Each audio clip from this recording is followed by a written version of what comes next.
Hello friend, आप सभी का स्वागत है एजुकेशन लाइन में। दोस्तों, एमपी बोर्ड 2022 जो एग्ज़ाम होने वाला है उसके लिए 12th क्लास के लिए हिस्ट्री का पेपर है वो यहाँ पे बताने वाले हैं आपको। इंपॉर्टेंट क्वेश्चन है, यानी कि दोस्तों मॉडल पेपर है आपका। 2022 का जो एग्ज़ाम होगा उसके बेस पे यहाँ पे मॉडल पेपर तैयार किया गया है, जिसमें आपके जितने 26 क्वेश्चन है वो इंक्लूड किए गए हैं। यहाँ पे दोस्तों आपके वन लाइनर क्वेश्चन हो गए, रिक्त स्थान वाले क्वेश्चन हो गए, ऑब्जेक्टिव क्वेश्चन हो गए। सारे क्वेश्चन है वो ब्लूप्रिंट 2022 का जो आया है उसके अकॉर्डिंग तैयार है। और यहाँ पे जितने भी क्वेश्चन आपको बताने वाले हैं वो इंग्लिश और हिंदी दोनों मीडियम में आपको मिल जाएंगे। तो दोस्तों, अगर मैं यहाँ पे बात करूँ पहला क्वेश्चन की, तो फर्स्ट क्वेश्चन दोस्तों आपका रिक्त स्थान से रिलेटेड है। यहाँ पे जैसा कि आप यहाँ पे देख रहे हैं, पूरा पाषाण काल में मानव का जीवन था। तो इस देश करके जो आपकी बुक में जो पाषाण काल से रिलेटेड जो चैप्टर है, पाठ्यक्रम है, उसमें जो क्वेश्चन है उसके हिसाब से यहाँ पे आपको भरना है। तो पूरा पाषाण काल में मानव जीवन है दोस्तों वह अव्यवस्थित था, व्यवस्थित नहीं था, घुमक्कड़ जाति में रहता था, वो निवास नहीं करता था एक स्थान पे। तो आपका जो सिलेबस है, आपका जो पैटर्न है, उसके हिसाब से पूरा पेपर है वो यहाँ पे सेट किया गया है। नेक्स्ट देखिए, त्रिपिटक ग्रंथ है। तो दोस्तों त्रिपिटक बौद्ध जो धर्म था, महात्मा बुद्ध से रिलेटेड, वो इससे रिलेटेड था। तो इसका आंसर हो जाता है बौद्ध धर्म ग्रंथ। गौतम बुद्ध के बचपन का नाम क्या था? तो दोस्तों गौतम बुद्ध थे, उनके बचपन का नाम आप सभी जानते हैं, उनके बचपन का नाम सिद्धार्थ था। यहाँ पे देखिए, सिंधु सभ्यता का स्वरूप था। सिंधु सभ्यता है दोस्तों, आप सभी जानते हैं, सिंधु सभ्यता के काफ़ी अवशेष है वो इंडिया में और पाकिस्तान में और आसपास के कुछ जगहों में पाए गए हैं। तो यहाँ पे आपको भरना है उसके स्वरूप के बारे में।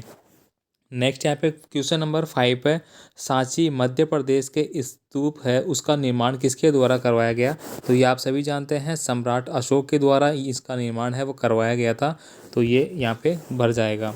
नेक्स्ट यहाँ पे देख सकते हैं, फिल इन द ब्लैंक। दोस्तों जो क्वेश्चन ऊपर आपको हिंदी में थे वो सारे आपको यहाँ पे इंग्लिश में मिल जाएंगे। जो कैंडिडेट इंग्लिश में देखना चाहते हैं वो इंग्लिश में देख सकते हैं। नेक्स्ट देखिए, यहाँ पे क्वेश्चन नंबर 2 की बात करूँ मैं, यहाँ पे सारे इंपॉर्टेंट क्वेश्चन है। बिंदुसार के पिता का नाम बताइए। यहाँ पे आपको सत्य असत्य, ट्रू और फॉल्स है वो यहाँ पे चूज करना है। बिंदुसार के पिता का नाम अशोक था, तो बिल्कुल गलत है ये बात। अशोक के पिता का नाम बिंदुसार था, उल्टा यहाँ पे पूछा गया है। हर्ष के पुलकेशिन द्वितीय को परास्त किया था।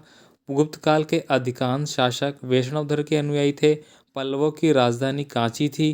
पृथ्वीराज चौहान तराइन के प्रथम युद्ध में पराजित हुआ था। तो दोस्तों आपको इनके जो आंसर है वो अपने बुक के अकॉर्डिंग मिलान करने हैं, आपको ये याद कर लेने हैं। सारे क्वेश्चन हैं वो वेरी वेरी इंपॉर्टेंट है। मैं जितने भी वीडियो प्रोवाइड करवा रहा हूँ फिलहाल, उनमें दोस्तों जो भी आपके पेपर है, ठीक है, ओनली मैं पेपर के रिगार्डिंग बात कर रहा हूँ। जब आपका एग्ज़ाम नियरेस्ट होगा उस समय दोस्तों पेपर विद सॉल्यूशन आपको बताया जाएगा। नेक्स्ट देखिए, यहाँ पे क्वेश्चन नंबर 3 की अगर मैं बात करूँ, तो क्वेश्चन नंबर 3 जो आपका होगा उसमें आपको स्तंभ ए और स्तंभ ब आपको जोड़ी मिलाना होगा। ठीक है, यहाँ पे जैसे कि आप देख रहे हैं, कुतुबुद्दीन ऐबक है, उनका संबंध आपको बताना है इनमें से किससे है। अगर मैं यहाँ पे बात करूँ कुतुबुद्दीन ऐबक का, दोस्तों उन्होंने 2.5 दिन का झोपड़ा है वो बनवाया था। तो जो 2.5 दिन का झोपड़ा अजमेर में है, राजस्थान में, तो ये आप सभी जानते होंगे। नेक्स्ट देखिए, यहाँ पे तहकीक ए हिंद है उसके बारे में पूछ लिया गया है। पानीपत का प्रथम युद्ध है दोस्तों 1526 में हुआ था। इल्तुतमिश है दोस्तों, इसके बारे में पूछ लिया गया। बुलंद दरवाज़ा है, तो बुलंद दरवाजे का निर्माण अकबर के द्वारा करवाया गया था फतेहपुर सीकरी में। तो इस तरह से आपको मिलान कर लेना है कौन सा किसका है, कौन सा किसका नहीं है। ये आप यहाँ पे इंग्लिश वर्जन इसका देख सकते हैं। नेक्स्ट देखिए, क्वेश्चन नंबर 4 की मैं बात करूँ, निम्नलिखित प्रश्नों का उत्तर आपको एक शब्द या एक वाक्य में देना है। शिवाजी की राजधानी का नाम क्या था?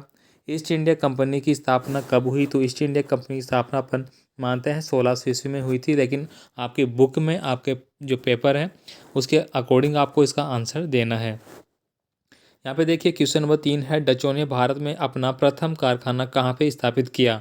अब यहाँ पे दोस्तों डच जो आए थे आपके, अगर मैं बात करूँ दोस्तों PD, ठीक है, आप इसको ध्यान रखिए, PD। सबसे पहले पुर्तगाल आए थे, फिर डच आए थे, फिर आपके इंग्लिश आए थे, ठीक है, और फिर आपके यूरोपियन वगैरह कंट्री के आए थे। तो इस तरह से पूछा गया है, डचों ने सर्वप्रथम कारखाना कहाँ पे स्थापित किया? भारत में प्रथम पुर्तगाली गवर्नर कौन था? नेक्स्ट देखिए, भारत में आने वाले सर्वप्रथम व्यापारी कौन थे? तो जैसे कि मैंने बताया PD, तो सबसे पहले व्यापारी आए थे आपके पुर्तगाली, तो इसका आंसर ऐसे हो जाता है पुर्तगाली। यहाँ पे इंग्लिश वर्जन है वो दिया गया है, आप इनको देख सकते हैं। नेक्स्ट क्वेश्चन की बात करूँ, यहाँ पे क्वेश्चन नंबर 5 है, निम्नलिखित वाक्यों के लिए सही विकल्प का आपको चुनाव करना है। जैसा कि पहला क्वेश्चन है, अलीगढ़ आंदोलन के प्रवर्तक कौन थे? तो इनमें से 4 ऑप्शन आपके सामने हैं, आपको बताना होगा इनमें से। नेक्स्ट देखिए, फॉरवर्ड ब्लॉक की स्थापना किसके द्वारा की गई थी? तो यहाँ पे दोस्तों भगत सिंह, चंद्रशेखर आज़ाद, रास बिहारी बोस या फिर सुभाष चंद्र बोस। नेक्स्ट देखिए यहाँ पे क्वेश्चन नंबर 7 सी है इसका अगला, कांग्रेस का विभाजन कब हुआ? तो दोस्तों कांग्रेस का विभाजन सूरत अधिवेशन में हुआ था। नेक्स्ट देखिए, संस्कृत भाषा के महत्वपूर्ण ग्रंथों का अनुवाद करने वाले विद्वान कौन थे? तो दोस्तों संस्कृत भाषा का जो अनुकरण जो ग्रंथ थे उनको जो अलग से उनका अनुवाद किया गया था वो शायद मेरे हिसाब से रामकृष्ण गोपाल थे। बाकी आपके अकॉर्डिंग, किताब के अकॉर्डिंग आपको जाना है, जो आपका करेक्ट है वही आपको मानना है। नेक्स्ट देखिए यहाँ पे अगला क्वेश्चन है, कांग्रेस के प्रथम अधिवेशन के अध्यक्ष कौन थे? तो दोस्तों कांग्रेस का जो पहला अधिवेशन हुआ था उसमें आपको बताना है अध्यक्ष कौन थे। शायद व्योमेश चंद्र बनर्जी थे। दूसरे में दोस्तों आपके और कोई थे, तीसरे में अंग्रेज़ थे, चौथे में मुस्लिम थे। इस तरह से आपको याद कर लेना है।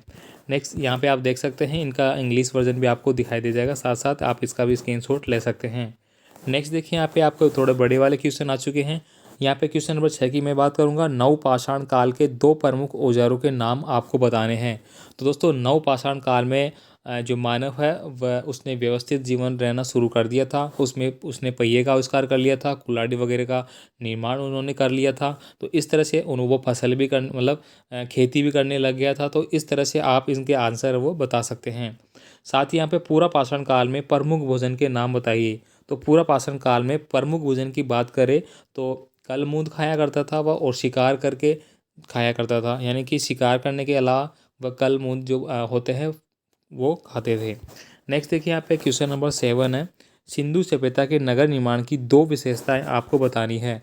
तो नगर निर्माण की विशेषता की बात करें यहाँ पे तो सिंधु सभ्यता में जो नगर बने हुए थे वह दुर्ग टीले भी हुआ करते थे और नगर टीले भी हुआ करते थे। ठीक है, यानी एक साइड आपका दुर्ग टीला होता था जिसमें कि राजा वगैरह जो प्रशासनिक व्यक्ति होते थे, और एक में सामान्य जो जीवन जीने वाले व्यक्ति होते हैं, नगर में जी निवास करते हैं, वो व्यक्ति रहते थे। इस तरह से आप इनको कर सकते हैं। नेक्स्ट देखिए यहाँ पे क्वेश्चन नंबर 8 है, तराइन के द्वितीय युद्ध के 2 परिणाम आपको बताने हैं। इसके अलावा अथवा भी जो इनको आपको दे रखा है दोस्तों वो भी आपको देख लेना है। नेक्स्ट देखिए यहाँ पे क्वेश्चन नंबर 9 है, बाबर का पूरा नाम क्या था? दोस्तों इंपॉर्टेंट क्वेश्चन हो गया, बाबर का पूरा नाम क्या था ये आपको बताना है। नेक्स्ट देखिए यहाँ पे अथवा करके भी आपको दिया गया है। तो अथवा में आप देख सकते हैं खानवा का युद्ध किस किस के मध्य और कब हुआ, ये वेरी वेरी इंपॉर्टेंट क्वेश्चन है। नेक्स्ट देखिए यहाँ पे क्वेश्चन नंबर 10 है, भारत में पुर्तगालियों के पतन के कोई 2 कारण आपको बताने हैं। साथ ही इसके ऑप्शन में दिया गया है डचों के लिए, तो वो भी आप याद कर लें।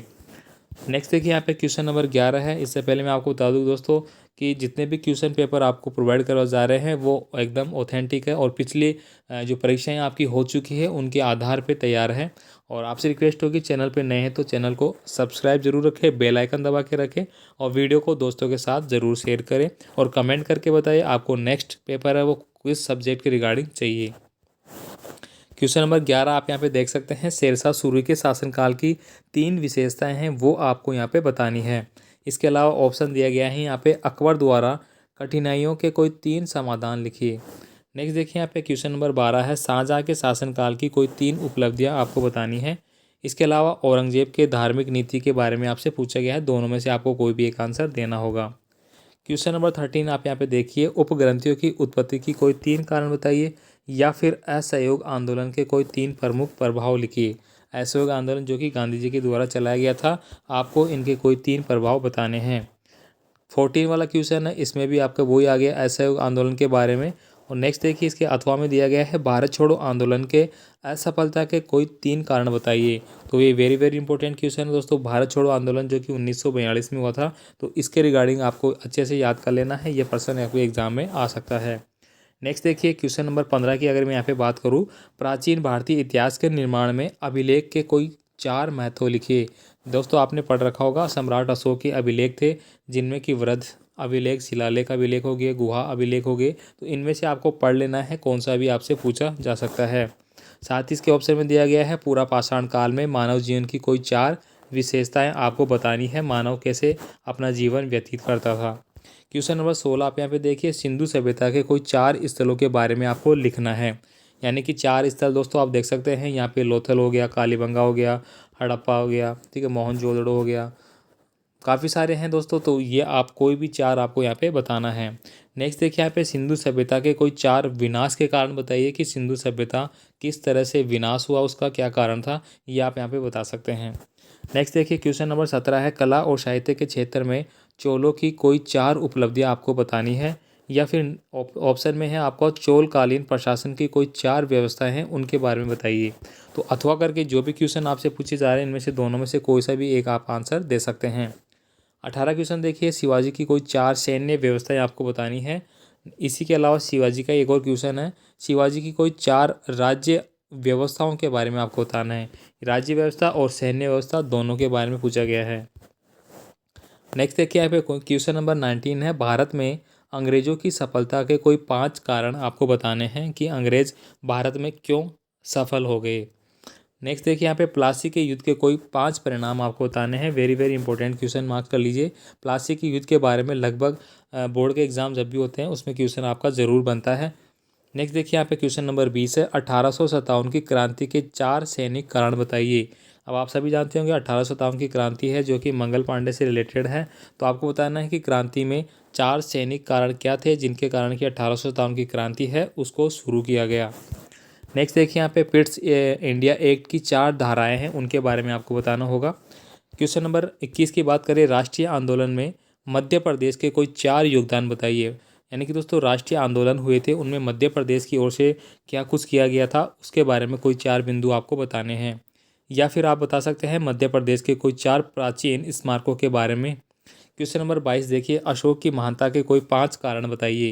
यानी कि सम्राट अशोक जो महान थे उनके 5 महान कारण आपको बताने हैं कि उनको महान कहा गया तो क्या कारण थे 5 ऐसे जिनके द्वारा उनको महान की संज्ञा दी गई। इसके अलावा दोस्तों एक और ऑप्शन है यहाँ पे, मौर्य समाज के पतन के कोई 5 कारण आपको बताने हैं। क्वेश्चन नंबर 23 देखिए यहाँ पे, मोहम्मद गजनवी के भारत पर आक्रमण के कोई 5 उद्देश्य आपको लिखने हैं। भारत पर तैमूरलंग के आक्रमण की कोई 5 लाभ प्रभाव आपको बताने हैं, दोनों में से आप कोई भी कर सकते हैं। क्वेश्चन नंबर 24 देखिए यहाँ पे, क्वेश्चन नंबर 24 है, मराठों के उत्थान के कोई 5 कारण आपको लिखने हैं, या फिर शिवाजी के शासन प्रबंध की कोई 5 व्यवस्थाएं आपको बतानी है। क्वेश्चन नंबर 25 देखिए, स्वामी दयानंद सरस्वती की कोई 5 समाज सुधार जो उन्होंने किए थे आंदोलन उनकी कुछ 5 विशेषताएं बतानी है, या फिर रामकृष्ण मिशन की कोई 5 सिद्धांत आपको बताने हैं, दोनों में से आप कोई बता सकते हैं। यानी कि दोस्तों भारत में जो धार्मिक आंदोलन हुए थे जिसमें आपके दयानंद सरस्वती हो गए, विवेकानंद हो गए, राजा राम मोहन राय हो गए, रामकृष्ण मिशन वगैरह, इन सभी के बारे में आपको अच्छे से पढ़ लेना है। नेक्स्ट देखिए यहाँ पे लास्ट क्वेश्चन आपका 26 वाला, मध्य प्रदेश में प्राप्त पाषाण युगीन 5 स्थलों के आपको वर्णन करना है, या फिर मध्य प्रदेश में गुप्तकालीन कोई 5 अभिलेखों के बारे में आपको वर्णन करना है। तो दोस्तों ये पूरा पेपर हो चुका है इतिहास का, जिसमें कि आपका 2022 का जो पेपर होगा बोर्ड एग्ज़ाम, यहाँ से काफ़ी सारे क्वेश्चन ऐसे कैसे इनपुट होने की संभावनाएं हैं। तो लगातार चैनल पे बने रहिए, चैनल को सब्सक्राइब करके रखिए, कमेंट करके बताइए नेक्स्ट पेपर आपको किसके रिगार्डिंग चाहिए, वही पेपर आपको प्रोवाइड कराया जाने की पूरी कोशिश होगी। और जहाँ तक संभावनाएँ हैं आने वाले दिनों में आपको विद सॉल्यूशन पूरा पेपर भी करवाया जाएगा।